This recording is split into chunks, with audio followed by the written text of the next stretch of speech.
pessoal, eu tinha feito o programa, que está no site, né, do curso, de 5 aulas com os temas, né? Mas pelo que eu vi da aula de ontem, e assim, pelo que também o Felipe me falou do perfil geral dos inscritos, eu então não vou seguir exatamente aquela aula, eu vou fazer a coisa meio misturada, porque eu acho que talvez, eu também estou vendo o que está acontecendo nas aulas mais cedo, então eu acho que fica mais fácil eu fazer alguma coisa que vai mesclar os 5 temas, mas sem seguir aquela ordem rígida, que eu acho que aquilo ali pode atrapalhar, ficaria muito gradativo, né? Eu preciso já falar de outras coisas. Então, vamos começar por aqui. Então, primeiro de tudo, vocês estão vendo o curso do Felipe, né? Estão vendo o curso do Leonardo também, o curso do Sebastião. Talvez o curso do Sebastião, pelo que eu vi, pelo que eu conheço, esteja explorando um pouco menos a necessidade explícita dos grupos. O curso do Felipe depende explicitamente das simetrias, o curso do Léo também. Então, a gente tem o seguinte, que grupos são importantes? Quer dizer, em física, na verdade, quando a gente fala teorias de Young-Mills, o Felipe já mostrou para vocês. Vocês têm os campos de gauge, né, os potenciais de gauge com um certo índice, e esse índice toma valores na álgebra de Lie de um certo grupo. Então, em física, quando a gente fala, a física usa muita teoria de grupos, na verdade a física usa muita álgebra. O grupo é uma estrutura não linear. A álgebra é uma estrutura linear. A álgebra, antes de tudo, é um espaço vetorial. É um espaço vetorial, com suas bases, linear, tem uma estrutura linear. Então, na verdade, o que nós fazemos em física, o grupo é exponencial. De quê? De uma álgebra. Essa é a ideia do grupo. Então, o grupo, sendo um exponencial, ele vai ter a álgebra elevada a todas as ordens. Então, ele tem uma estrutura não linear, porque a exponencial tem uma série expandida, 1 mais x2 sobre 2 mais x3, né, sobre 3 fatorial e assim vai. Em física, em geral, nós trabalhamos na álgebra. Então, as teorias de Young-Mills, quando a gente fala, o campo de gauge toma valores na álgebra de Lie, o field strength também tem valores na álgebra de Lie. Então, aqui, a teoria de Young-Mills, ela fica muito mais na álgebra do que no grupo. Claro que depois, né, sobretudo a partir dos anos 70, o grupo começou a se tornar mais importante. São chamados modelos quirais, teorias de perturbação quiral. A gente já começa a trabalhar em campos que têm valores no grupo. Mas nas teorias de Young-Mills, os campos eles têm valores na álgebra. O campo está em 2 espaços. Ele está no espaço-tempo, então esse índice aqui é o índice espaço-temporal, e esse índice aqui é o índice da simetria. Mas de qual simetria? Está no grupo ou está na álgebra? Está na álgebra. Então, em física, só queria chamar a atenção um pouco disso. Quando a gente fala teoria de grupos, o matemático explora mesmo a estrutura de grupo. O físico trabalha muito mais na álgebra do que no grupo. Nós temos, claro, vários exemplos hoje de teorias de campo em que os campos estão no próprio grupo, mas aí tem toda uma estrutura não linear e realizações não lineares. Então, só para chamar a atenção, nós vamos falar um pouco da relação, agora, da relação entre grupos e álgebras, né, e espaços-tempo. Porque eu vou deixar para os nossos 2 últimos encontros, ficar mais clara a relação entre campo. Para nós, o objetivo mais importante para nós é a simetria. Então, da simetria, a gente vai organizar os campos. E a partir dos campos, nós vamos ver as partículas. Então, o que é mais importante para nós vai ser a simetria. Então, do ponto de vista mais abstrato, o mais importante para nós é a simetria. Da simetria, nós vamos passar, claro, a simetria, quando eu falo simetria, aqui a gente está falando de álgebras e grupos. Então, tem essa estrutura matemática que vai estar representando a simetria. Da simetria, nós vamos organizar os campos. Os campos surgem como representações dessa simetria, dos grupos ou das álgebras de simetria. E depois dos campos, nós vamos finalmente chegar às partículas. Então, para nós, né, as partículas são a última etapa de um processo. É muito mais importante eu pensar no campo. Porque o campo, na verdade, é uma distribuição de energia em momento que se propaga pelo espaço. A partícula já é algo mais... Eu posso ter um campo que não tem estrutura de partícula. Eu posso ter um campo que é uma mera distribuição de energia em momento, mas ele não tem excitações que vão aparecer sob a forma de partícula. Para nós, partículas é muito genérico. A partícula pode ser uma partícula estável, como é o caso do elétron. O muon, digamos, tem uma certa estabilidade, 10 a menos 6 metros, 10 a menos 6 segundos, um microsegundo. O quark T, por exemplo, 10 a menos 25 segundos. Então, um décimo de trilionésimo de segundo. Isso é uma partícula, algo que dura 10 a menos 20 segundos. Na matéria condensada, nós temos o que nós chamamos de quase-partículas, quasi-particles. Quasi-partículas, estados coletivos. Nós temos partículas virtuais. Mecânica quântica, ela trabalha direto em partículas virtuais. Partículas fantasma, ghosts, né? Então, tem vários tipos de... Aqui, o zoológico é muito amplo. Então, nós podemos falar de partículas, quase-partículas, por exemplo, na matéria condensada, quando a gente fala do fônon, do plasmon, do polaron, do polariton, nós estamos falando dos pares condensados de Coulomb, nós estamos falando de quase-partícula. O que é quase-partícula? É um objeto que é uma excitação que tem um certo tempo de duração. Nós temos as ressonâncias, por exemplo, né, que são um tipo de partícula também, mas a ressonância ela tem um certo tempo de duração, ela também decai rapidamente, forma-se um estado ressonante que decai. Na verdade, no LHC, o que a gente mede não são as partículas em si que são produzidas, são os decaimentos. Pelos decaimentos, a gente reconstrói os eventos. Então, a gente tem vários tipos aqui, tem as quase-partículas na matéria condensada, as ressonâncias, temos as partículas estáveis, temos, por exemplo, também os estados ligados. Quando se fala, por exemplo, de gluons, né?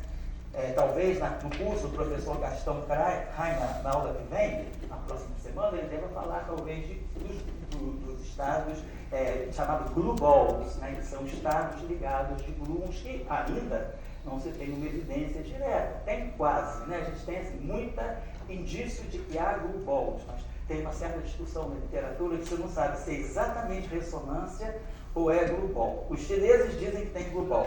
Algumas pessoas na Europa também dizem que tem glue ball, mas a questão ainda é discutível. Mas seria o glue ball, seria um estado ligado. Então, ele funciona como uma partícula que é um estado ligado de uma partícula, vamos dizer, composta, né? Então, isso aqui agora eu posso ter um campo que não gera partícula. Então, ele não gera excitação. Porque o campo é algo muito mais primordial. É uma distribuição de massa e energia que se propaga pelo espaço. E aí a gente vai organizar os campos de acordo com as simetrias. Então, a primeira coisa que nós temos que saber é essa simetria vai estar ligada a um certo espaço-tempo. Nós temos dois tipos de simetria também, né? Bom, temos as simetrias espaço-temporais. Então, o Leonardo até já falou com vocês, por exemplo, simetria de rotação, no plano SO2, SO3, SO4, SON. E temos as simetrias internas, que são as simetrias que vão atuar em espaços agregados ao espaço-tempo. Né? Então, por exemplo, no caso de Young-Mills, né, no caso que o Felipe acabou de fazer agora para vocês, a teoria eletrofrágil, SO2, o 1. Então, nós temos o espaço-tempo. Então, o espaço-tempo está aqui, digamos assim, e a cada ponto do espaço-tempo eu associo um espaço interno, onde eu tenho simetrias. SO2, por exemplo, o 1, SO3, modelo padrão. Então, as simetrias elas ficam no espaço, é como se em cada ponto do espaço eu tenho um espaço interno onde acontece essa simetria, né? que são as simetrias que dão, em geral, os números quânticos adicionais. Quais são quando eu classifico uma partícula, ela é um conjunto de números quânticos, né? Ela tem um código de barras, né? Que são os números quânticos. Então, esses números quânticos vão ser a massa. Sempre a gente dá essa referência. Massa, qual é a massa da partícula, qual é o spin da partícula, qual é a paridade da partícula, vamos botar P de paridade. E a gente começa a dar uma série de outros números. Por exemplo, a partícula pode ou não ter cor. Se ela for quarta, ela vai ter cor. Se for um elétron não tem cor. Ela vai ter spin isotópico, né, que eu vou chamar de I, por exemplo. Ela pode ter hipercarga fraca. Então, ela pode ter vários atributos.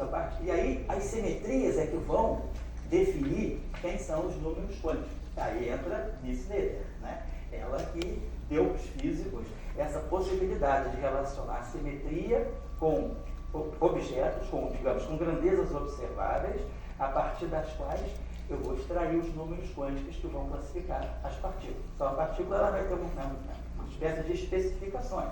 Ela é cheia de, como se diz agora, está se discutindo, penduricalhos. Então, a partir disso, o STF não pode tirar das partículas, penduricalhos, né? Então, ela tem massa, spin, paridade, se tem cor ou não tem cor, carga elétrica, podemos colocar aqui também, porque a gente não vai esquecer da carga elétrica, né? Então, a gente vai dar uma série de atributos, e essa é a partícula que eu tenho. Mas isso tudo aqui vem de um campo.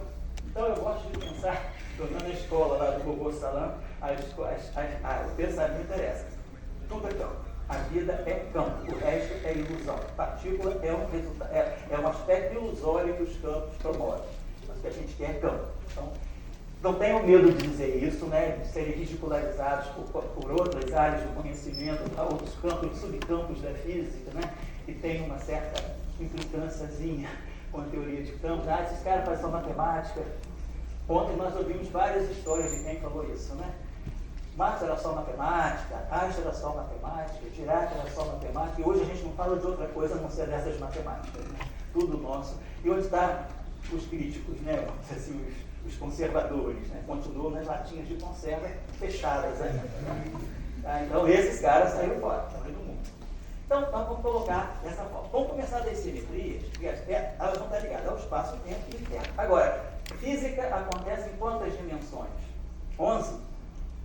Supergravidade, teoria de Bohr, 10, teoria de Bohr e alguns congêneros, 5, Kaluza-Klein, por exemplo, 4, o nosso mundo, 3, matéria condensada, sistemas planares, 2, duas dimensões, um tempo e um espaço. O mundo da formiguinha, que anda num fio, né? Que mundo é esse? Esse mundo tem, qual é o significado desse mundo para a física? Então, nós vamos começar a falar, duas dimensões.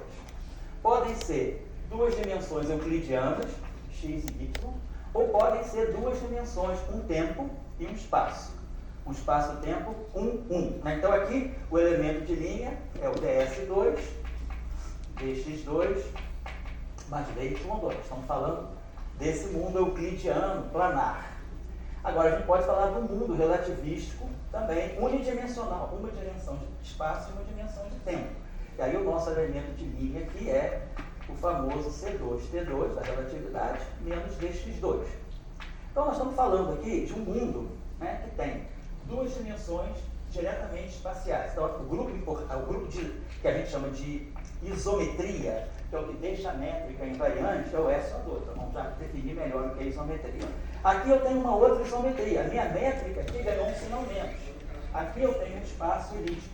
Aqui eu tenho um espaço hiperbólico, C2, menos dx2. Então a minha métrica aqui, ela tem assinatura indefinida, mais no tempo e menos no espaço. O nosso grupo de isometria aqui é o SO1. É como se fosse um grupo de rotações e um tempo e um espaço. Aqui é um grupo de rotações em duas dimensões espaciais. Então aqui eu estou falando qual é o modelo, qual é a física que se adapta bem a esse espaço. É muito, e sobretudo nos anos 70, ficou muito em moda, dentro da teoria quântica de campos, a busca de modelos chamados modelos solúveis. Então, um modelo que muitos de vocês já devem ter estudado, lido, ou vão gostar de ler depois, é o chamado a eletrodinâmica, a QED, bidimensional, 1 mais 1, que é o chamado modelo de Schwinger, que é uma eletrodinâmica. Não sei se a gente pode chamar de eletrodinâmica, porque não existe campo magnético em uma dimensão espacial. O campo magnético ele é um rotacional de alguma coisa. É o rotacional do potencial vetor. Eu não posso tirar rotacional em uma dimensão.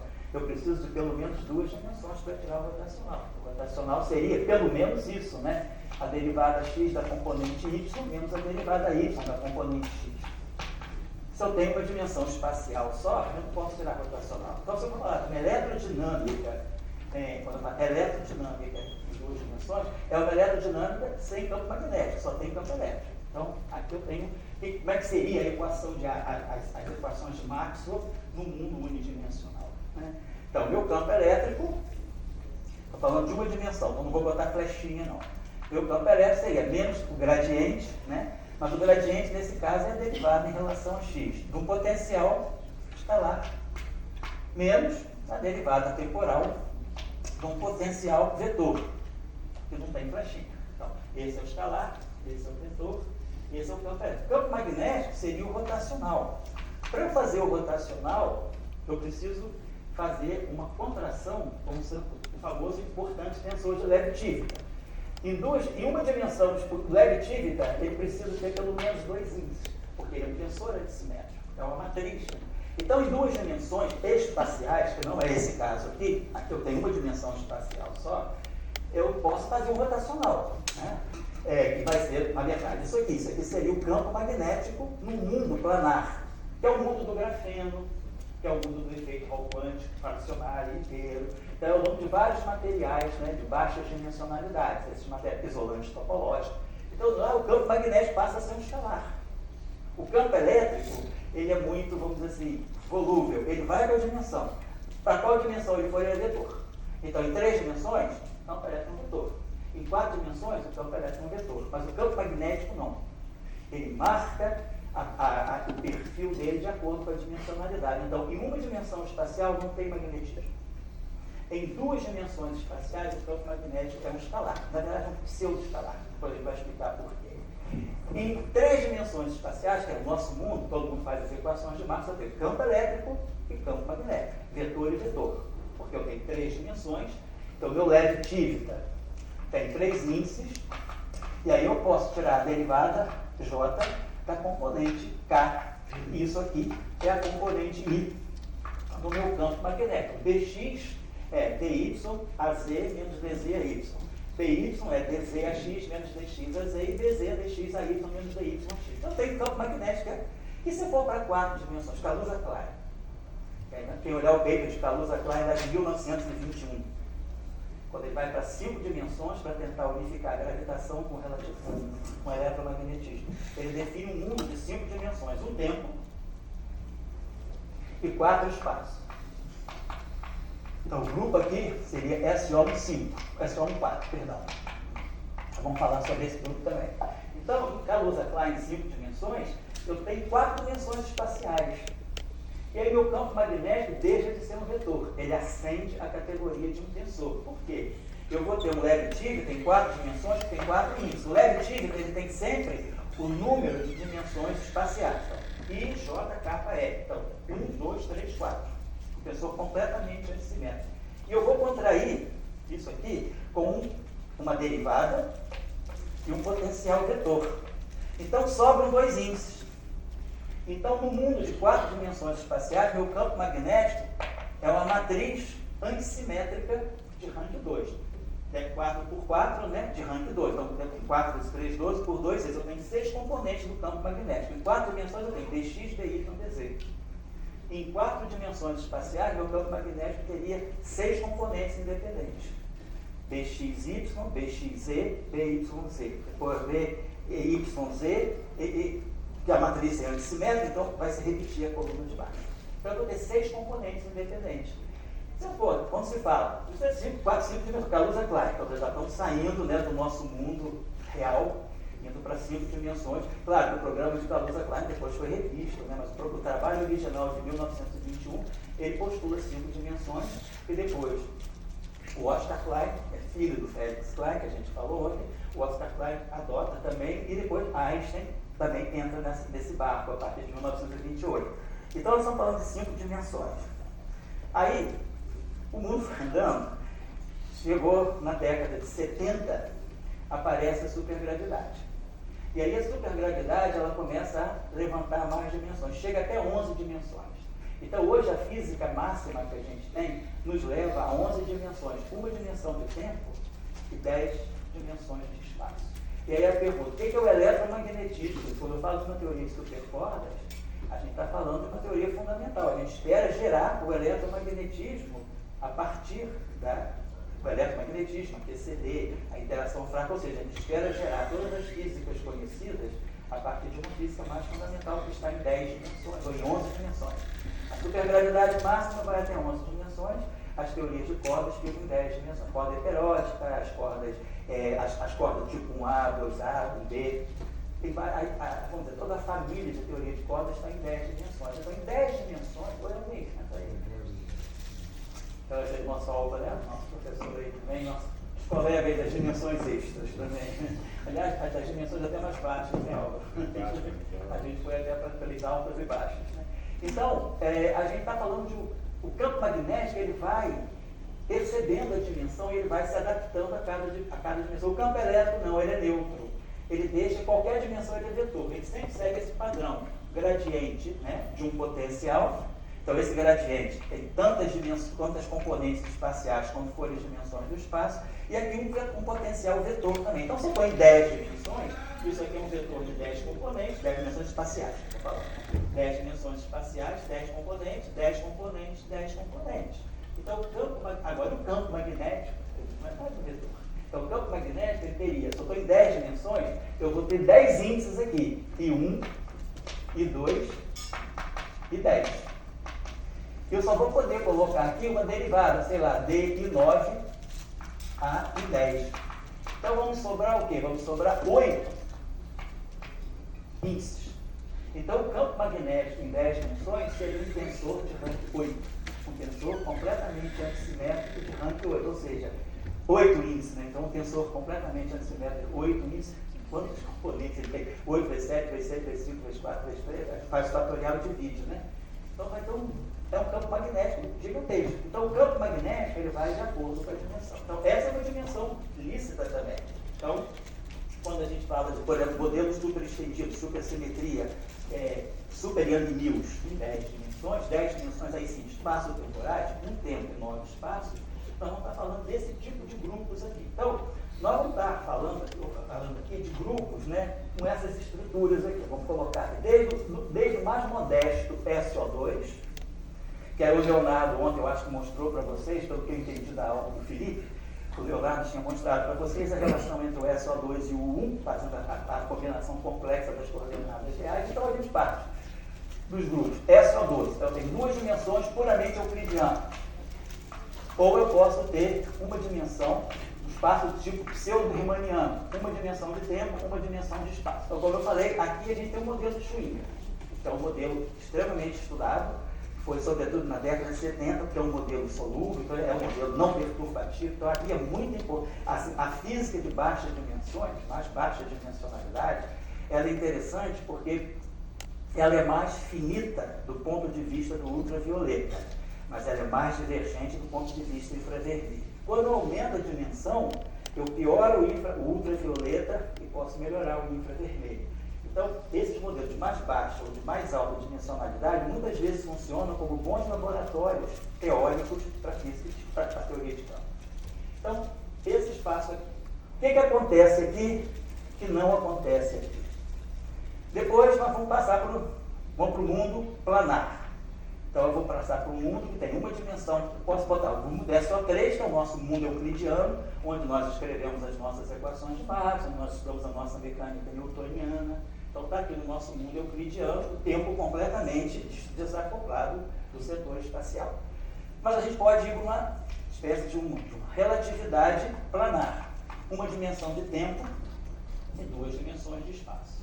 O que acontece aqui que não acontece aqui? Então, eu tenho três dimensões? Sim, mas aqui eu tenho algo indefinido. Eu tenho um espaço de natureza hiperbólica e aqui eu tenho um espaço de natureza elíptica.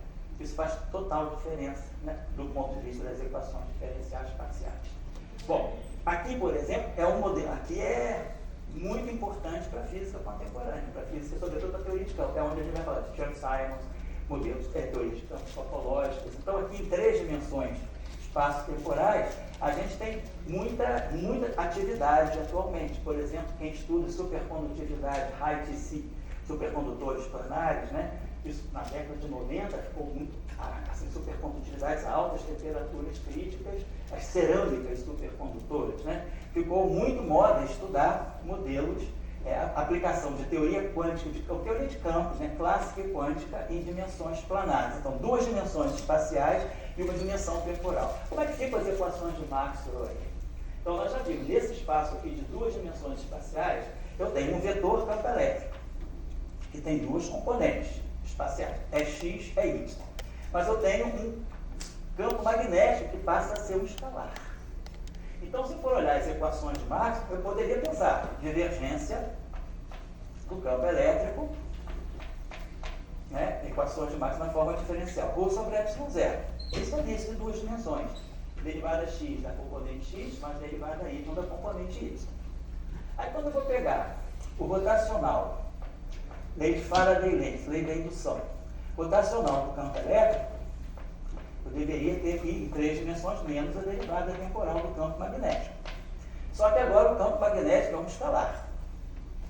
Será que essa equação continua válida? O que é o rotacional de um vetor em 2 dimensões?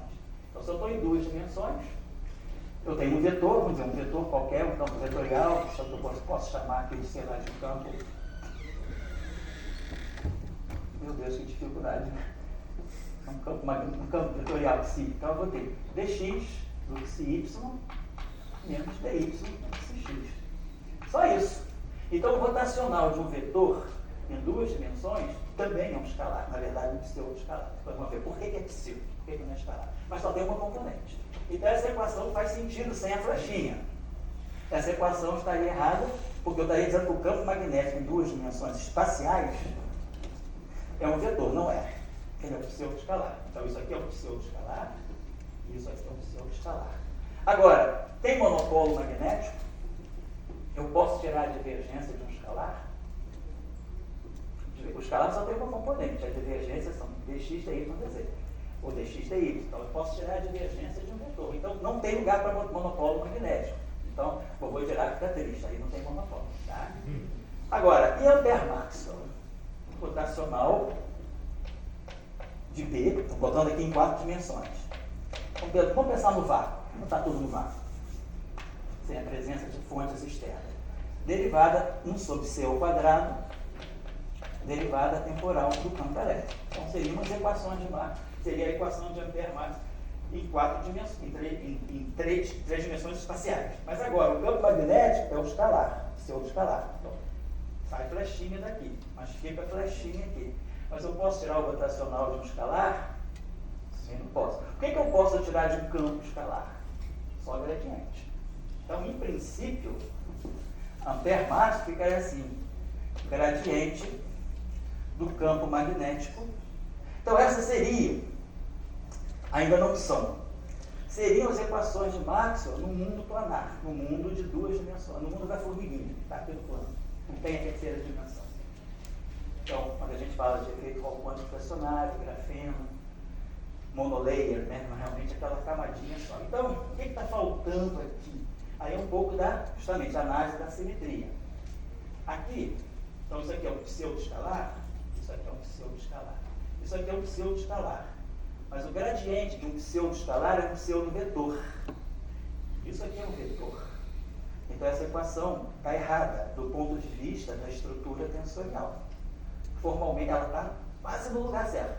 Mas eu estou dizendo que um escalar é igual a um pseudo-escalar, ou seja, eu estou dizendo que uma laranja é igual a uma maçã. Né? Não é. Então o que eu tenho que acertar aqui para ficar com as equações de Maxwell corretas? Eu tenho que transformar essa equação. Se isso aqui é um pseudo-escalar, isso aqui é um vetor. Então isso aqui vai dar um pseudo-vetor. Mas isso aqui é um vetor, porque o tempo está fora, porque o tempo é um escalar. Né? Então isso aqui é um pseudo-vetor, tem que ser um pseudo-vetor. Como é que eu posso criar um pseudo-vetor a partir de um vetor num mundo bidimensional? 2 dimensões. Né? Vamos olhar o mundo bidimensional. Eu tenho esse tensor aqui, epsilon e j. Tem o tensor de Levi-Tita, que pode ser representado por essa matriz aqui. 0, 1, menos 1, 0. Né? Ele tem índices, ele é 1, 1 e 2, 2 é 0. Ele é completamente antissimétrico. 1, 2 é 1 e o 2, 1 é menos 1. Então essa matriz aqui antissimétrica é a representação desse tensor de Levi-Tita no mundo planar. E aí, eu posso pegar essa matriz e multiplicar por um vetor VJ, para fazer um produto vetorial, produto matricial dessa matriz por um vetor que tem componente Vx e Vy. Então, quando eu fizer esse produto, eu vou ganhar um novo vetor com esse índice. Mas aqui vai ter um vetor vetil, que não é o mesmo, quer dizer, é um vetor derivado desse com índice I. O que é que essa operação me dá? Essa operação está me dando esse vetor coluna. Vy menos Vx. Então, qual é a relação? Esse vetor mantém a mesma informação que o vetor original, ele só troca os componentes. Joga de baixo para cima e a de cima vem para baixo com sinal menos. Então, esse vetor aqui, agora eu coloquei um pseudotensor aqui. Então, isso aqui é um vetor com pseudovetor, isso me dá um pseudovetor. Então, eu posso definir o que nós chamamos de o dual. Isso a gente chama de dual. Essa operação de contrair um tensor de Levi-Tifka com algum tensor ou com algum vetor, ela forma um tensor equivalente. No caso de duas dimensões, ela vai manter a informação, mas vai apenas mudar a forma do objeto, né? Vai botar de cabeça para baixo, né? Mas é o mesmo cara. Então, esse cara aqui, ele tem a característica de ser um pseudo-vetor. E qual é a relação? Por a relação geométrica, o que é o vetor VT? Esse vetor aqui tem componente, vamos ver, o vetor V está aqui. O que eu fiz aqui com essa matriz? Essa matriz, se vocês lembrarem bem, ontem da aula do Léo, uma matriz de rotação em duas dimensões é cosseno θ menos seno, menos seno de θ, seno de θ. Depende do ponto de vista, né? Se o ponto de vista é o ativo ou o passivo. Se eu tiver no ponto de vista ativo, eu vou rodar o vetor, e aqui vai ser menos e mais. Se eu tiver no ponto de vista passivo, eu vou deixar o vetor parado, eu vou mexer no sistema de coordenadas, eu vou rodar o sistema de coordenadas. É uma outra forma de fazer a rotação. Ou eu faço a aplicação da transformação em cima do sistema físico, eu estou estudando uma amostra no laboratório. Então, minha amostra está aqui. Eu vou querer saber, será que a física dessa amostra muda se eu rodar essa amostra? Então, se eu tiver para a minha amostra aqui, eu tiro todo o resultado. Aí, se eu rodo a minha amostra, a física muda ou não? Então, isso seria invariância rotacional. Ou então eu posso fazer, eu não vou mexer na minha amostra, que é o que o astrônomo faz. O astrônomo não mexe no Sol, nem roda a estrela. Ele muda de laboratório. Né? Vai de Monte Palomar, o X, vai para outro telescópio, mas o Sol está lá. Então, ele faz uma observação que seria, a gente chamaria do ponto de vista passivo. Ele não mexe no sistema físico, ele mexe no observador. Ele vai conectar diferentes observadores dentro do mesmo sistema físico. Ou então eu posso fazer física de partículas, não. É muito ativa. Porque eu pego a minha amostra, levo de Genebra para o Fermilab, trago para o LNLS. Então a amostra está mudando de lugar. Então eu estou mexendo no sistema físico. Então esse é o ponto de vista ativo. A mesma coisa acontece aqui. Se eu fizer o ponto de vista ativo, eu vou deixar o sistema de eixo parado e vou rodar o vetor. Então, se esse vetor aqui tem um ângulo θ, um ângulo alfa, e eu vou fazer uma rotação no vetor de um ângulo θ, então, no final do dia, esse vetor vai ser cosseno de θ mais alfa no eixo x e seno de θ mais alfa no eixo y. Então, cosseno de θ mais alfa já aqui. Então, isso aqui é a rotação ativa. Eu rodei o vetor, deixei o sistema parado.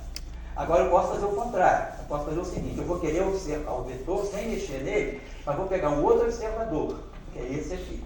Então eu vou rodar meu eixo no ângulo θ.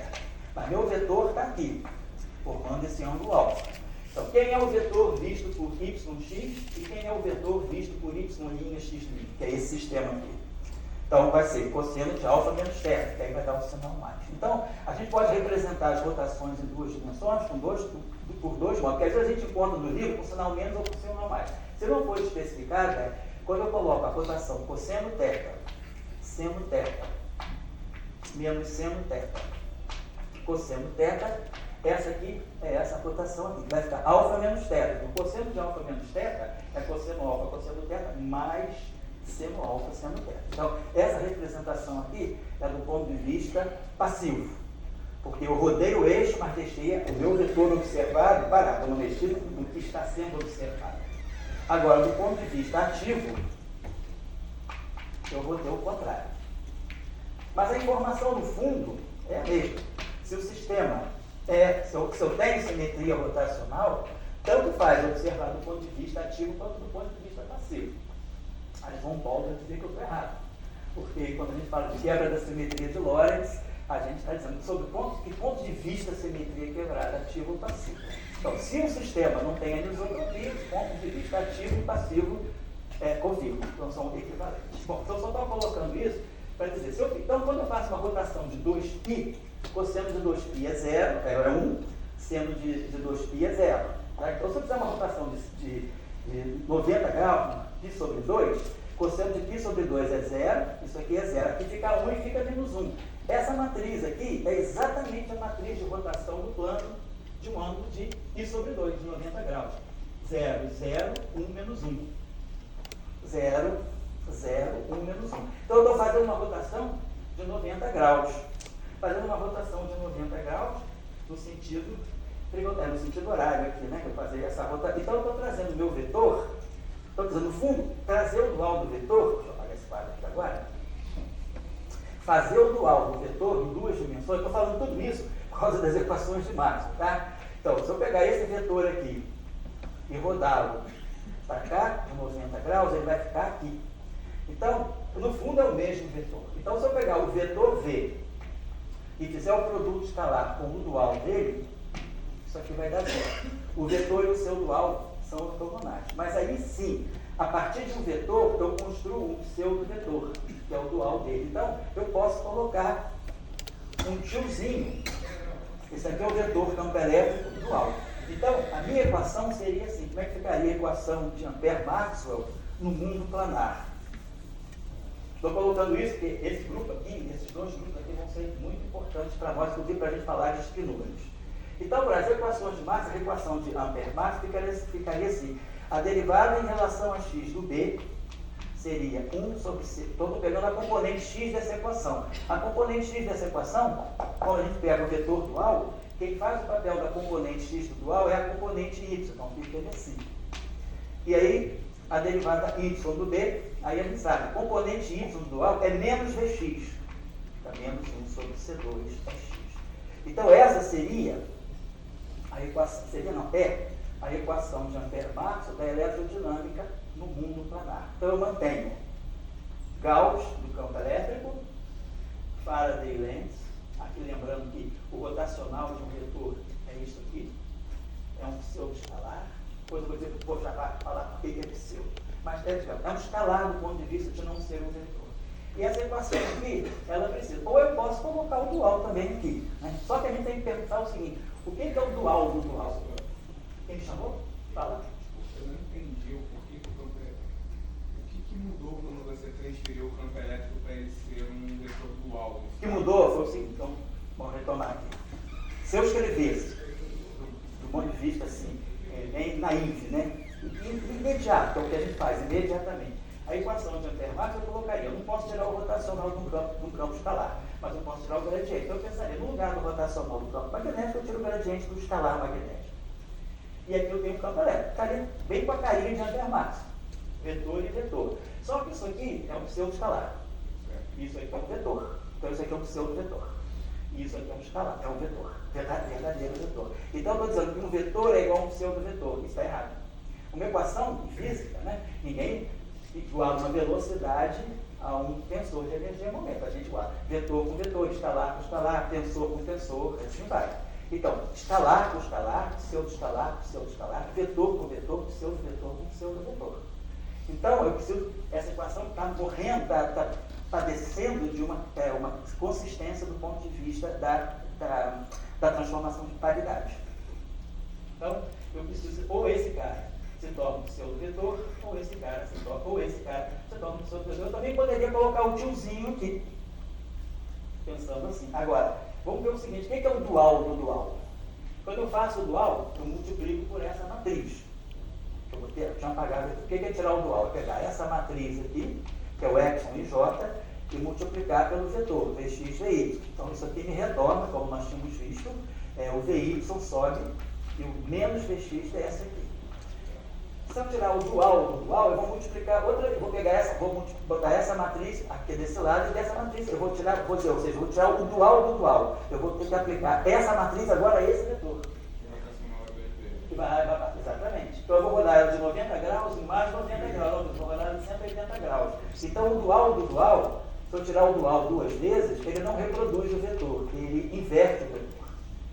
Tá, então, o dual do dual.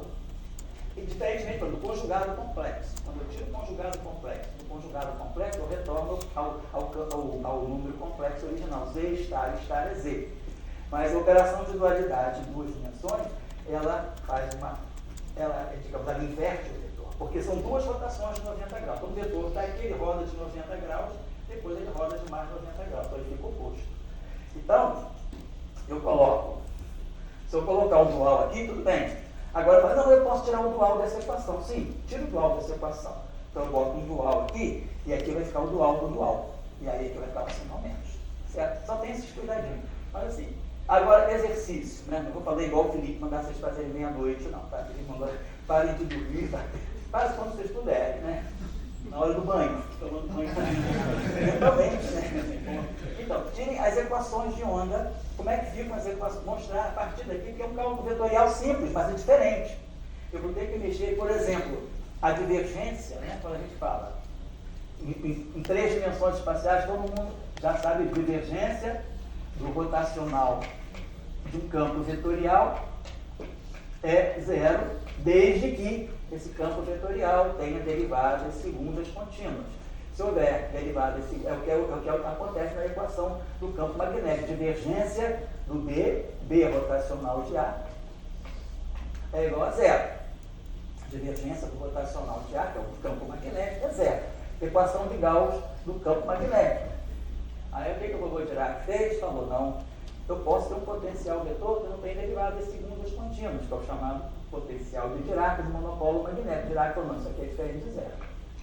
Como é que pode a divergência de um rotacional ser diferente de zero? Pode, desde que um campo cuja divergência do rotacional está sendo tirada não seja um campo com derivadas segundas contínuas. Então, eu posso ter uma divergência diferente de zero. Por isso que aquele trabalho de Dirac de 31, o nome era Singularities, né, of the Quantized Electromagnetic Field. Ele estava falando de uma singularidade nova, que a física até então não tinha explorado, que é campos com derivadas segundas, não contínuas. E aí, a divergência. Outra coisa que a gente sabe é que o rotacional de um gradiente, de um escalar, também é zero se esse escalar for um campo com derivadas segundas contínuas. Se não for, isso aqui já não vale mais. Mas, em geral, a gente faz isso. Rotacional do gradiente é zero e divergência do rotacional é zero. Agora, a gente vê em 2 dimensões planares. Como é que a coisa fica? Eu posso tirar o rotacional do gradiente de um escalar. Tudo bem. O gradiente de um escalar é um vetor e eu posso tirar o rotacional desse vetor. O que é o rotacional do gradiente? Então, esse objeto aqui, rotacional é epsilon e j, derivada aí da componente j desse cara aqui, que é o dj aqui. E aí, sempre voltando à questão da singularidade. Se esse objeto aqui tiver derivadas segundas contínuas, eu posso trocar dx com dx. Muitas vezes em física a gente está totalmente fazendo toda hora isso. Se eu tenho derivada y, derivada x de alguma coisa, eu digo, eu posso inverter a ordem das derivadas. Claro, a gente pode inverter a ordem das derivadas, desde que essa função tenha um comportamento bem definido. Ela tem que ter derivadas segundas contínuas. Aí dx comuta com dy. Então, nesse caso aqui, suponhamos que esse campo aqui seja bem comportado, seja um campo, sei lá, sem infinito, infinitamente diferenciável, bonzinho mesmo, né? Então, esse campo aqui, essas duas derivadas comutam, então esse objeto aqui é simétrico, esse objeto aqui é simétrico, então isso aqui é identicamente nulo. Então, tá legal, o rotacional do gradiente é zero. E a divergência, de um rotacional. Então, normalmente a gente pensa, a divergência de um rotacional é zero. Vamos ver também o que vai acontecer nesse caso. A divergência é componente DI. Então, da componente J desse vetor. A componente J desse vetor é o epsilon JK dJ AK. Então, essa relação aqui já está me dizendo que eu não tenho como jogar isso aqui fora, para não está tudo contra isso aqui, né? DI, não, peraí, está faltando isso aqui, então isso aqui tem que ser a componente I desse cara aqui, perdão, aqui. Opa. Então, a gente está vendo, eu não tenho a antissimetria em deixa eu botar de novo, botei tudo errado aqui. DI é a componente I desse cara aqui, K, rotacional é uma dimensão só. Então, peraí. Perdão, não posso fazer isso, porque o rotacional de um vetor, rotacional de um vetor é um escalar, eu não posso tirar isso aqui, eu posso fazer isso aqui. Posso tirar o rotacional do gradiente eu tirei. Vamos pensar uma outra coisa aqui. A divergência do gradiente, eu posso tirar. O gradiente de um escalar é um vetor e a divergência desse vetor vai ser um escalar. No final do dia, tudo bem. Então, isso aqui vai dar o Laplaciano. Né? Isso aqui vai dar o DI do DI, né? Quer dizer, vai ser a componente X, a componente Y, a componente. Então, isso aqui dá o Laplaciano do vetor aqui. Tá certo. Vamos ver agora, vamos ver essa relação aqui. Como é que eu posso relacionar rotacional e gradiente? Deixa eu pegar esse aqui, ó. Rotacional do vetor F. Duas dimensões planar. Então, rotacional é um escalar. Seu escalar. Então, vai ter epsilon i j di a j. Agora, essa matriz epsilon, ela pode usar esse índice aqui para rodar isso aqui, ou ela pode usar esse índice aqui. Eu posso, como esse f é constante, essa derivada, essa constante passa pela derivada, eu posso escrever essa relação assim, di do epsilon i j a j. Mas aí nós acabamos de ver que quando eu contraio o tensor epsilon e j com um vetor, estou fazendo aquilo que eu estou criando o dual desse vetor aqui. Então isso aqui é o dual do A. É aquele vetor rodado de 90 graus a partir do A. Então eu posso escrever um rotacional como se fosse uma divergência. Quer dizer, tirar o rotacional de um vetor é a mesma coisa em duas dimensões espaciais, né, do que tirar a divergência do dual do vetor. Então existe uma relação de parentesco mais forte entre o rotacional e a divergência. Eles não estão tão ortogonais um ao outro, porque o rotacional de um vetor é a divergência do dual do vetor. Então, esse tipo de interação aqui é importante quando vocês forem mostrar as equações de onda. Então, vamos escrever assim. Então, o exercício que fica, só para treinar essas coisas simples, né? Pegando as equações de massa no vácuo, então, divergência do campo elétrico igual a zero. No vácuo, então sem fonte. Rotacional do campo elétrico menos dB dt.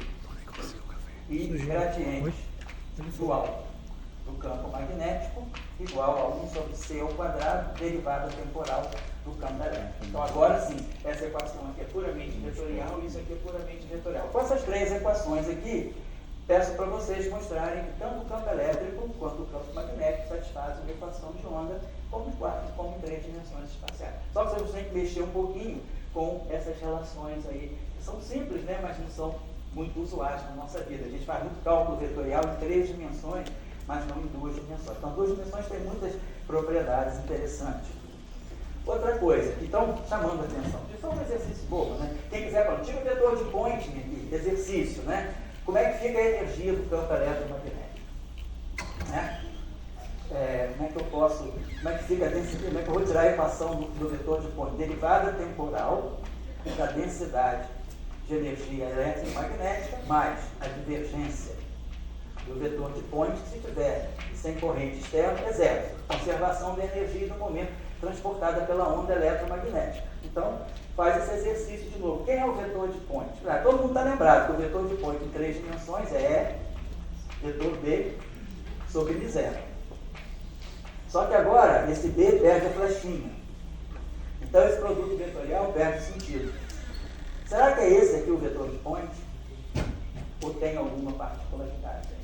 Então, vocês podem, usando as equações de massa, derivar a conservação da energia do momento transportada por uma onda eletromagnética e ver quem é a densidade de energia e quem é a densidade de momento, nesse caso. É um exercício simples, só para colorir um pouco o que a gente está falando. Bom, feito isso, então, tem várias razões para a gente estudar, por exemplo, Chern-Simons, o que significa colocar Chern-Simons. Então, nesse caso aqui, a gente tem uma novidade interessante, só para finalizar assim, essa discussão. Divergência do campo elétrico. Isso aqui é um escalar. Se eu colocar aqui, como isso aqui é um escalar mesmo, eu poderia colocar aqui um parâmetro físico, sei lá, posso chamar um parâmetro aqui psi. Por que eu não posso colocar aqui, já que isso aqui é um escalar, eu vou colocar aqui, esse cara é um seu escalar, vou botar aqui o B2. Isso aqui é igual a zero. Será que eu poderia introduzir o campo magnético na equação do campo elétrico? A simetria rotacional me permite, em duas dimensões espaciais, e a simetria de paridade também. Então eu posso modificar as equações de Marx dizendo agora, existe uma fonte magnetrostática para o campo eletrostático. Eu posso aí, claro, modificar para Ampère-Marx também. Gradiente do alto do campo magnético mais um psilinha, que na verdade é mais ou menos esse psi aqui. Como isso aqui é um vetor, né, então posso colocar aqui o campo elétrico, então isso aqui é um vetor, isso aqui vai ser um vetor igual a 1 sobre c ao quadrado derivada temporal do campo elétrico. Então eu posso modificar as equações de Marx colocando termos novos aqui, dizendo, ó, se eu tiver no limite estático, isso aqui é zero. Mas um campo magnético estático pode ser fonte para um campo elétrico. E a mesma coisa, um campo elétrico estático pode ser fonte para um campo magnético. Então essa é a chamada eletrodinâmica de Chern-Simons em duas dimensões espaciais. Né? E o que isso significa, por exemplo, em termos de equação de onda? Isso aqui vai dar origem a uma onda que se propaga como? Que é o que vai dar origem ao chamado fóton massivo. Então, o fóton nessa formulação aqui ganha massa. Só estou chamando a atenção porque são coisas simples, né? E são só para finalizar. Por que o pseudo? Por que o campo? Mas por que quando a gente classifica escalar ou pseudo-escalar? Um escalar é um campo ou um objeto que não muda quando eu faço uma transformação de paridade. Cansou? Vai pegar um arzinho? Conheço o Nicolas tem um tempo de concentração, né, Nicolas? Vai lá. Então, vai. Então, quando a gente faz uma transformação de paridade, quando se olha no espelho, né, a direita vai na esquerda, a esquerda vai na direita, né? Menos para o meu primo. Né? Mas a gente se olha, faz a transformação de paridade. O escalar não muda. Então, se eu fizer uma transformação que x vai em menos x e y vai em menos y,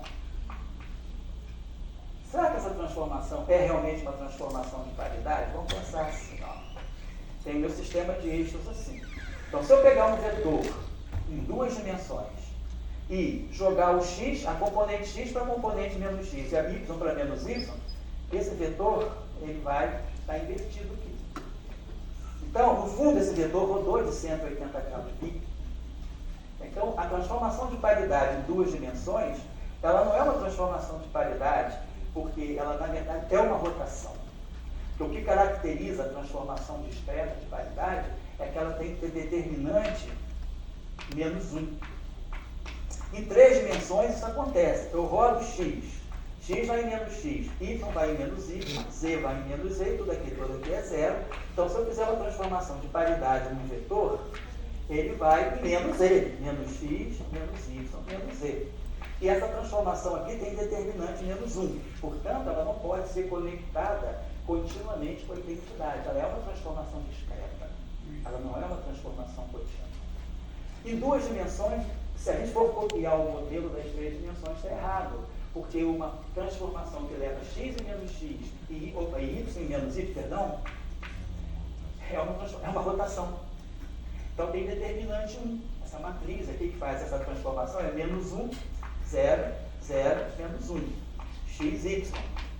Então eu rodei tudo. Então a transformação que seria de paridade em duas dimensões, na verdade é uma rotação. Então a transformação de paridade em duas dimensões, para ter determinante menos 1, eu só posso refletir um eixo. Eu tenho duas formas de escolher a transformação de paridade. X vai em menos x, y vai em y, ou x vai em x e y vai em menos y. Se eu fizer essa opção aqui, eu botei isso. Então eu vou refletir o x, mas não vou refletir o y. Tem determinante menos 1. Então, deixa eu apagar aqui. Então, se eu pegar o rotacional, disser dx do AY menos dy do AX, isso aqui é meu campo magnético em duas, escalar magnético em duas dimensões planares. Como a transformação de paridade leva x em menos x, isso aqui vai ficar menos dx, mas ela não toca no y. Aí o y não é tocado, mas o x é tocado. Então, aqui fica mais, aqui fica menos, então isso aqui vai dar menos b.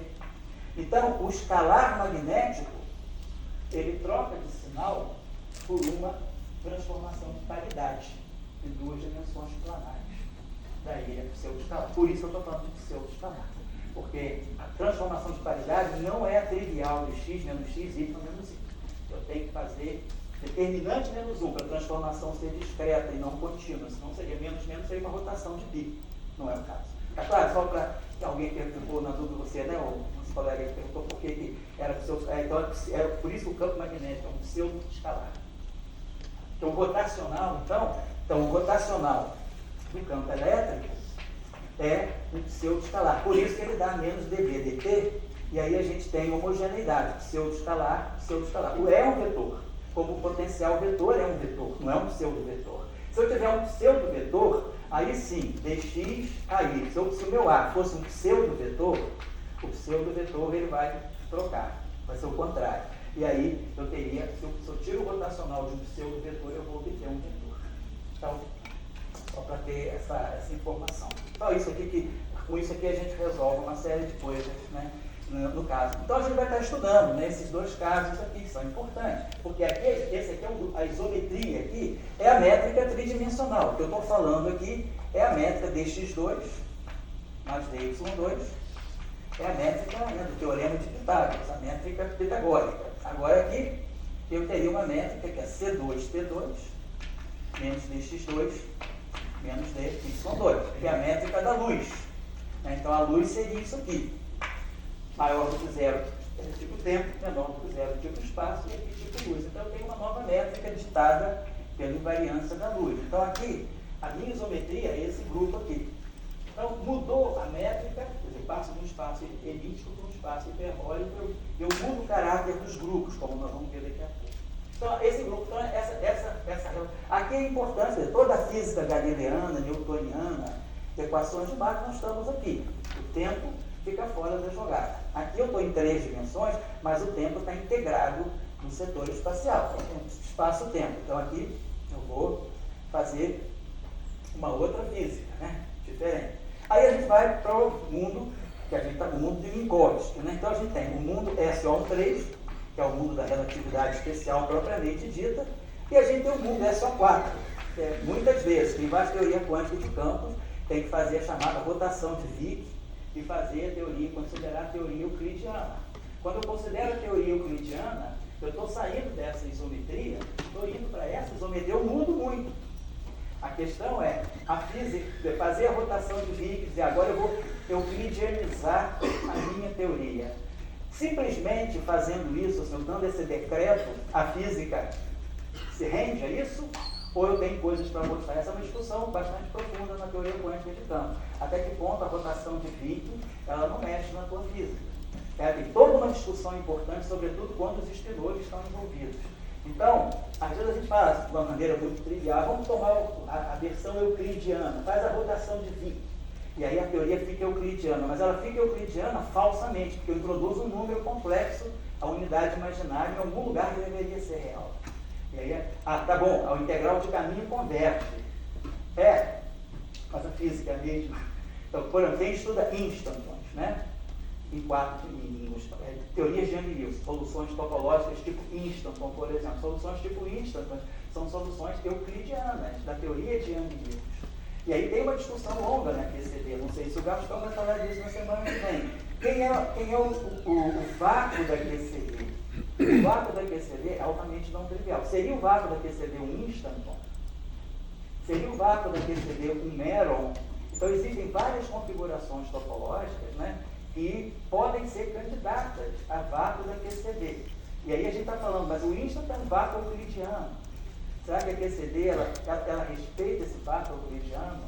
Tem muita discussão sobre, não são coisas triviais. São coisas que tomam partido, inclusive. Tem o partido da não euclidianização, tem o partido da euclidianização. Euclidianizar, tornar euclidiana, sair de SO13 e ir para SO4 é um, digamos assim, é um dispositivo, né? É um expediente para você fazer uma convergência. Agora a pergunta é, a física resiste a isso ou não? Então, a gente está falando desses dois grupos que são muito importantes. Aqui está toda a relatividade especial e aqui está, digamos, o grupo SO4 de rotação. Ambos têm 6 geradores, como nós vamos ver, mas aqui é um espaço elíptico, hiperbólico, e aqui é um espaço elíptico. Então a gente tem diferenças marcantes aqui. Os espinores daqui podem ser emprestados para os espinores daqui, como aqui também. Quem é o espinor de SO2, quem é o espinor de SO1, quem é o espinor de SO3, quem é o espinor de SO2. Eu mudo a métrica e como é que os espinores é que são importantes? Isso a gente vai ver aqui na parte. Eu acho sim que teoria de grupo, né, essa é um pouco a minha crítica. Em geral, os livros de teoria de grupo exploram muito pouco a parte espinorial. A teoria de espinores, ela fica como uma coisa à parte. Como na verdade não. O espinor é fundamental para todas as representações dos grupos, tipo espaço-tempo. Tipo espaço, tipo tempo, não importa. Então, a partir dos espinores é que a gente vai construir os vetores e os tensores. Então, eu acho muito importante a gente aprender bem, digamos, no momento que está fazendo um curso introdutoríssimo, né? Isso aqui são 5 aulas apenas, né? Mas a gente trabalhar um pouquinho mais a noção de espinor, porque aí do espinor a gente vai ver como o grupo, a gente pode tirar muitas informações sobre o grupo todo, olhando só para os espinores. Eu vou poder fazer produtos tensoriais dos espinores, vou gerar escalares, vetores, tensores. Então, é como o Cartan, no fundo, nas entrelinhas, diz: Deus pensa em termos de espinores. Então, o espinor é como se fosse um backup do espaço-tempo. Então, se o mundo acabar, o mundo espinorial não acaba. Então, a gente pode reconstruir o universo a partir dos espinores. Isso numa linguagem assim de rede social, né? A gente pode reconstruir o universo a partir dos espinores, né? Se eu fosse influencer, eu diria: olha, se o mundo acabar, os espinores podem reconstruir a nossa vida, então a gente volta. E muita gente acreditar, né? Então, o que eu estou dizendo aqui, mas que na verdade isso acontece. O espinor é uma espécie de backup do espaço-tempo, porque ele é um espaço abstrato. O espinor é a alma, o espaço-tempo é o corpo. Na SUPCMT a gente usa essa notação: o corpo e o ectoplasma. O espinor é uma espécie de um fantasma. Ele está no espaço-tempo, mas ele não está no espaço-tempo. Qualquer coisa que eu fizer no espaço-tempo, ele sente, ele te vê, mas você não vê ele. Então o espinor é meio assim. Então eu vou jogar toda a minha informação do espaço. Se eu fizer uma rotação no espaço-tempo, o espinor está lá escondido em reais. E ele se conecta ao espaço-tempo como? Nós vamos ver. Então, eu acho importante a gente compreender, porque muitas vezes a gente coloca: o espinor é um bivetor com duas componentes complexas. Isso é muito vago e errado dizer. Né? Duas componentes complexas podem ser dois escalares, né? Não sei se vocês estão, assim, pelo menos os meninos aí, Juliana, Nicolas, que estão começando. O Lucas está aí? O Lucas hoje está aí, mas o Lucas também está começando. Se eu pegar essa função aqui, XY, vai lá. XY, isso é um escalar? Não tem flecha, não tem nada. XY é um escalar? Resposta: vamos olhar a rotação. Eu só posso dizer se uma coisa é escalar se eu fizer uma transformação de rotação e vir como ela se transforma. Então, vamos fazer uma rotação aqui. Então, isso aqui vai em x' e y'. Quem é x'? É cosseno de θ, x, já explicou isso para ela. Ponto de vista ativo, vamos dizer assim. Seno de θ, ponto de vista passivo, y. Que é o x'. O y', cosseno menos seno de θ, x, mais cosseno de θ, y. Então, estou vendo como esse objeto se transforma sob rotações. Se ele for igual a xy, for igual a x', y', isso é um escalar. Então, vai ficar cosseno menos seno, então esse cara aqui vai ficar menos seno cosseno de x. Então, vai ficar seno cosseno, o quê? É o meio de dois seno de 2θ. Então, vai ficar menos o meio do seno de 2θ, né? Porque seno de x vezes seno de θ vezes cosseno de θ é a metade do seno de 2θ. Então x2. Apareceu o x2. Será que nós não estamos tentando ser escalar? Depois esse cara aqui, cosseno ao quadrado de xy. Depois vai aparecer menos seno ao quadrado de xy. Cosseno ao quadrado menos seno ao quadrado é o meio do cosseno de 2θ. xy. E depois, mais o meio do seno de 2θ, y2. Então, olha só, do xy apareceu x2, y2 e o próprio xy. Então, essa grandeza nunca foi um escalar. Apesar de, olhando, se parece, né? Não tem vetor, não tem nada. Então, essa grandeza, isso aqui, na verdade, é a componente de um tensor, cujas componentes são x2, y2 e xy. Por que a teoria de grupos às vezes é importante? Porque você pega um objeto, faz uma transformação do grupo, e você pode chegar a um objeto que não estava na tua mira. Não é assim que a gente descobriu partículas, por exemplo, né? Você tem só uma partícula, tem só o elétron. Dirac falou, tem uma simetria. Essa simetria, se eu aplicar no elétron, vai me levar a um pósito, que é a simetria de conjugação de carga. Então, a importância da simetria é isso.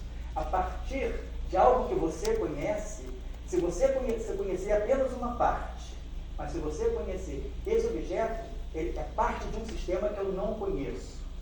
Mas alguma luz divina me deu a simetria do sistema. Então, se eu souber a simetria do sistema e apenas uma parte do sistema, eu gero o sistema. É um trabalho meio de arqueologia.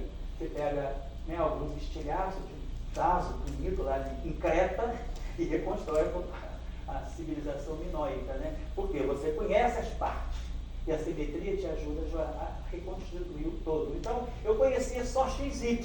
Eu fiquei na dúvida, será que XY é um escalar? Vou fazer uma rotação. Se ele ficar invariante, ele é um escalar. Se ele mudar, ele não é um escalar. Mas se ele mudar, ele vai me dizer o que está acompanhando ele nas trevas, né? Nos bastidores. Então, na verdade, o que eu tenho é um tensor, que é o produto vetorial do vetor posição, produto tensorial, pelo próprio vetor posição. É como se eu tivesse xy e aqui xy, para fazer um produto tensorial, não um produto escalar. Então, isso aqui vai me dar. Coloca essa matriz, vai ficar x2, xy, yx, y2. Então, na verdade, esse objeto aqui é apenas uma componente de um tensor simétrico de rank 2. Então, isso que é importante da simetria. Ela mostra para você aquilo que você não está vendo a partir de algo ao qual você tem acesso. Então, é o que acontece, por exemplo, no SO3, né? Eu conheci apenas o próton e o nêutron. Quando surge o SO3, o Wakefield Wave de Gelb e Niemann, em 1961, nós conhecemos o próton e o nêutron. Daí, do próprio nêutron, mas o próprio nêutron, como apareceu a estranheza, né? O próprio nêutron vinha lá com os espinhos isotópicos de Wigner e de Heisenberg dos anos 30. Mas aí nos anos 50 aparece a estranheza. Então, aparece um outro número quântico, que não é só o espinho isotópico, que é a estranheza. Então, com os espinhos isotópicos e estranheza, eu tenho que procurar um grupo que tenha rank 2. E aí eu saio do SO2 e vou para o SO3. E aí quando eu chego no SO3, eu boto próton-nêutron. Mas se eu tenho as representações de SO3 não admitem duplete. Elas admitem no mínimo um triplete, um antitriplete, um sextete e um octete, e assim vai. Mais coisas, né? Decuplete, dodecuplete, depois 15 plete, e assim vai. Então, o próprio nêutron acaba estando um octete. E aí, junto com o próton e o nêutron, a gente vai ter partículas cascata, vai ter outras ressonâncias. Então, a partir do próton e o nêutron, você pode prever que se a simetria é SO3, mas eu só conheço o próton e o nêutron, eu digo, não, além dos dois, tem 6 outras partículas que tem que descobrir e que já foram descobertas. Assim também se descobriu a ressonância ômega menos também. Eu tinha 9 objetos, mas precisava um para fechar. Aos 45 do segundo tempo aparece o 10º elemento do decuplete que dá uma consolidação à simetria SO3. Então, o que eu estou dizendo é que a importância da simetria em física, é por isso que a física do século XX, ela trabalhou muito com a simetria, porque se mostrou que a simetria te permite fazer grandes predições. E a física do século XX, do século XXI, está sendo uma física de previsões. O bóson de Higgs foi previsto 64, 2012, 48 anos antes da descoberta. Os quarks foram previstos 5 anos antes da descoberta. O quark top foi previsto em 72, só foi descoberto em 95. O quark bottom, o bip, foi previsto em 72, junto com o top, mas só foi descoberto em 77. Então, a gente tem descoberto, a simetria faz grandes previsões. E a supersimetria está fazendo uma série de grandes previsões, que não necessariamente vão ser encontradas.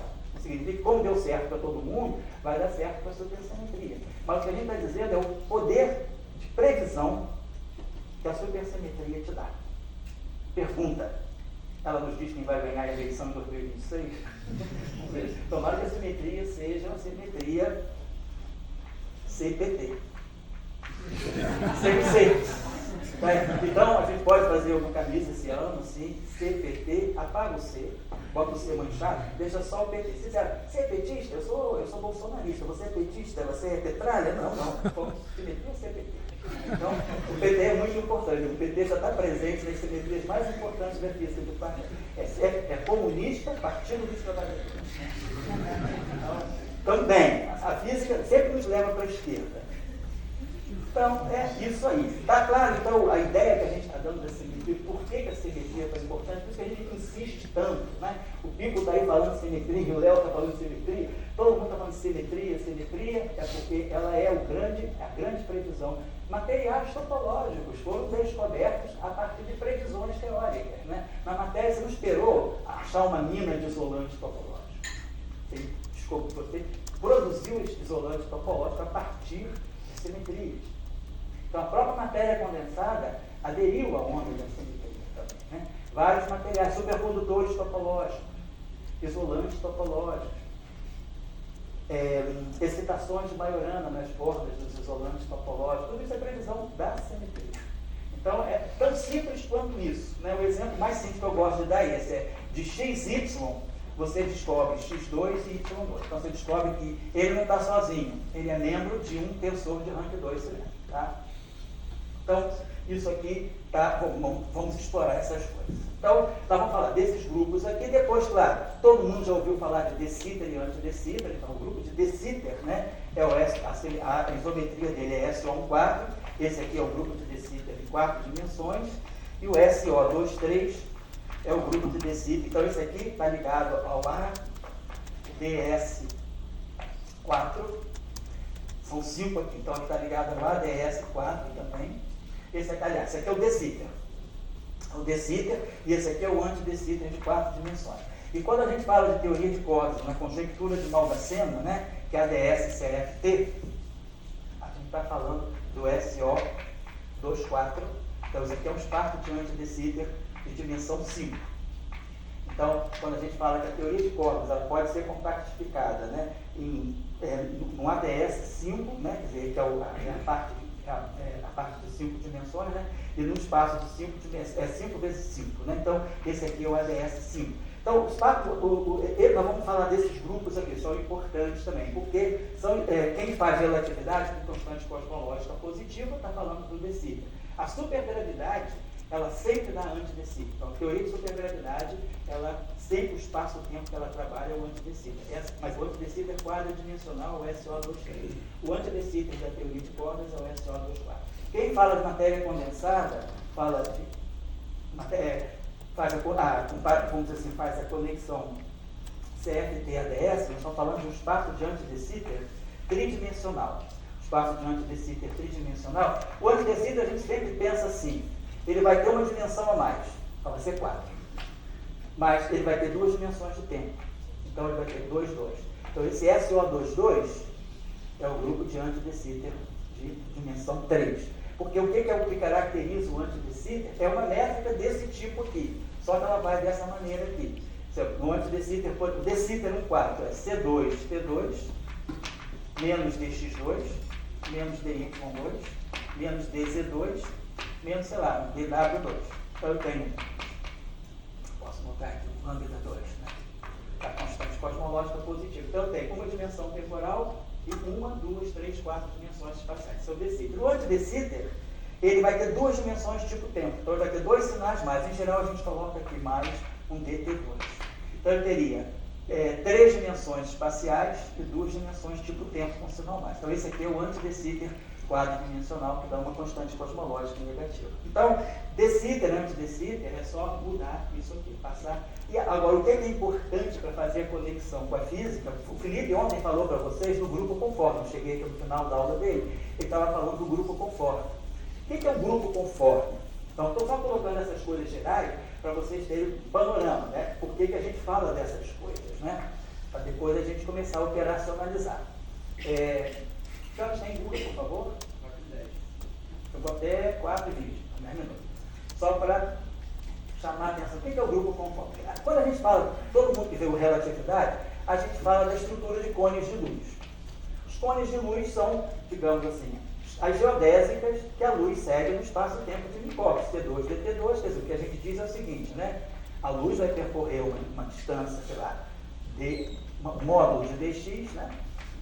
Num tempo dt. Então, se eu tirar o quadrado dessa relação, eu vou ter C2 dt2 menos dx2 menos dy2 menos dc2. Então, a partir da trajetória da luz, eu construo uma métrica, que é a métrica do espaço de Minkowski. Então, isso aqui me dá a estrutura do cone de luz, quer dizer, a luz vai estar sempre caminhando em cima do elemento de linha nulo, ds2 igual a zero.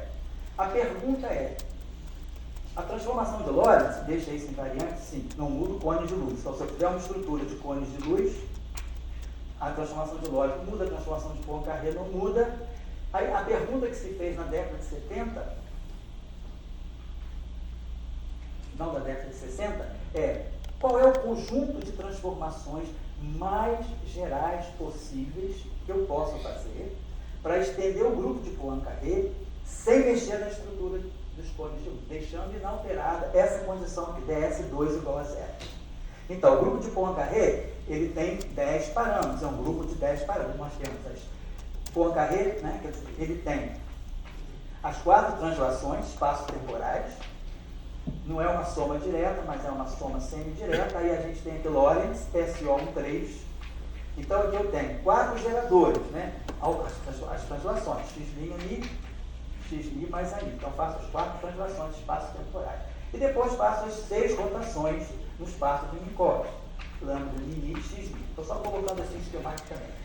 Então, esse grupo aqui, que é o grupo de Poincaré, ele deixa invariante a estrutura do cone de luz. Mas a pergunta é muito porque quem está querendo compreender os campos precisa compreender profundamente a estrutura do espaço-tempo. Porque os campos são uma resposta, eles se organizam em resposta às transformações do espaço-tempo. É isso que eu estou querendo insistir aqui desse curso para você, Juliana, que está no segundo período. Você pode sair daqui sem entender nada, mas lembre-se disso na tua cabeça, né? Para saber, os campos precisam ter claramente, respondem muito diretamente à estrutura do espaço-tempo. Então, por isso que é importante ter claro quais são todas as isometrias do espaço-tempo, porque os campos vão sair a partir daí. E as partículas saem lá no final, como subproduto, muito menos importante. O mais importante é a simetria, depois o campo, depois a partícula. Então, a pergunta é, como é que eu posso estender esse grupo? Será que toda a verdade está aqui? Ou eu posso buscar mais coisas? Então, a pergunta é, o que teria? Quando a gente completa, mostra-se que o grupo mais geral que sai daqui é o grupo conforme. Estou falando de 4 dimensões agora.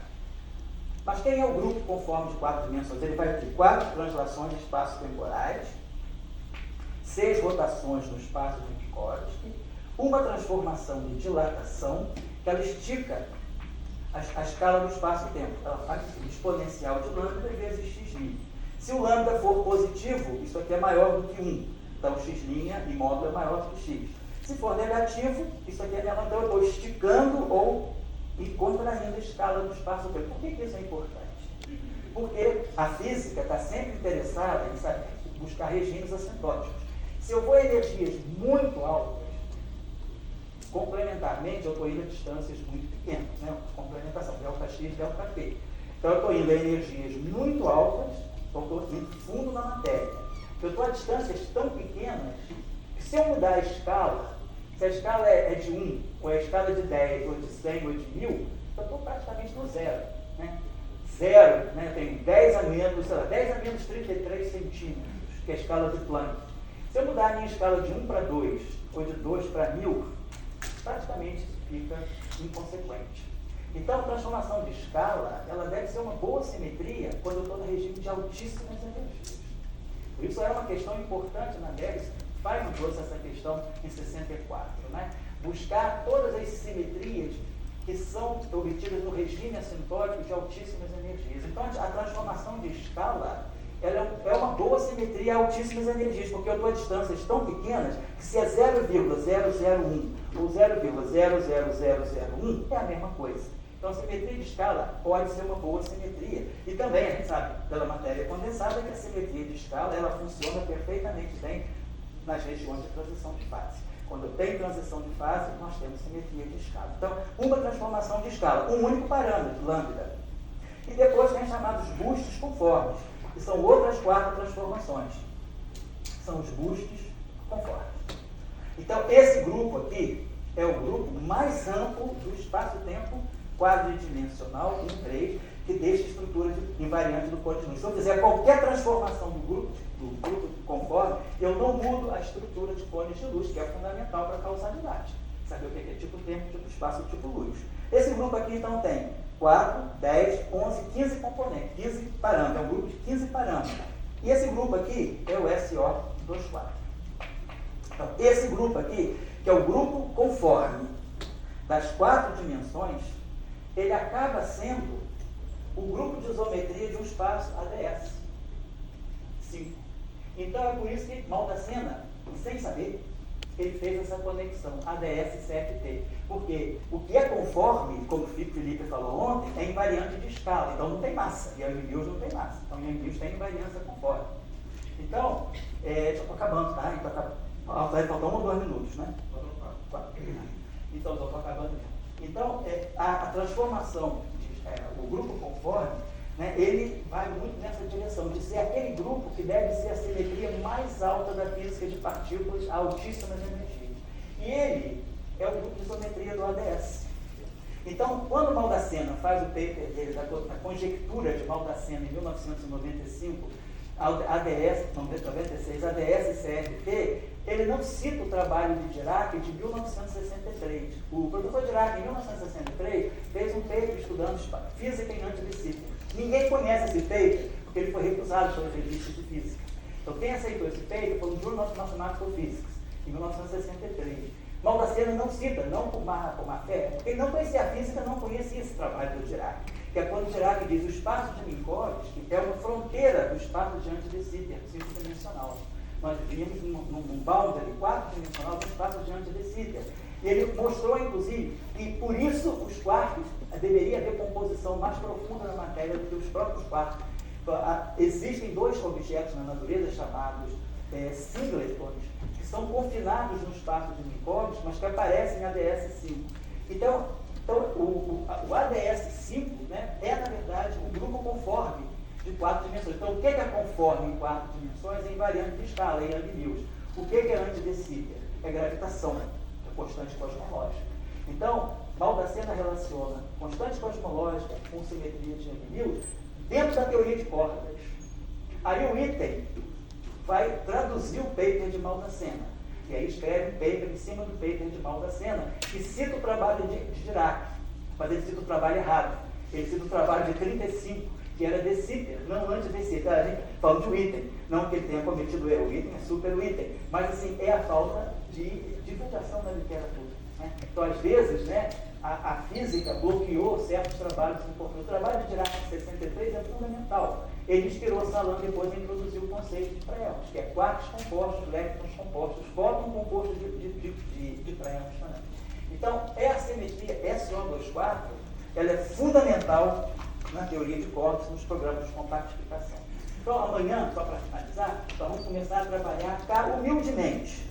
2 dimensões, sem medo, sem vergonha, 2 dimensões. E aí a gente vai ver, e aí a gente vai escrever a equação de Dirac a partir só da teoria de grupo. Nós não vamos usar a formulação que o próprio Dirac colocou no paper dele de 28. Nós vamos usar uma coisa muito mais básica, que é, se eu soubesse só teoria de grupos, eu derivo toda a eletrodinâmica, eu derivo as equações de Marx e derivo as equações de Dirac, a equação de Dirac e acoplo as duas.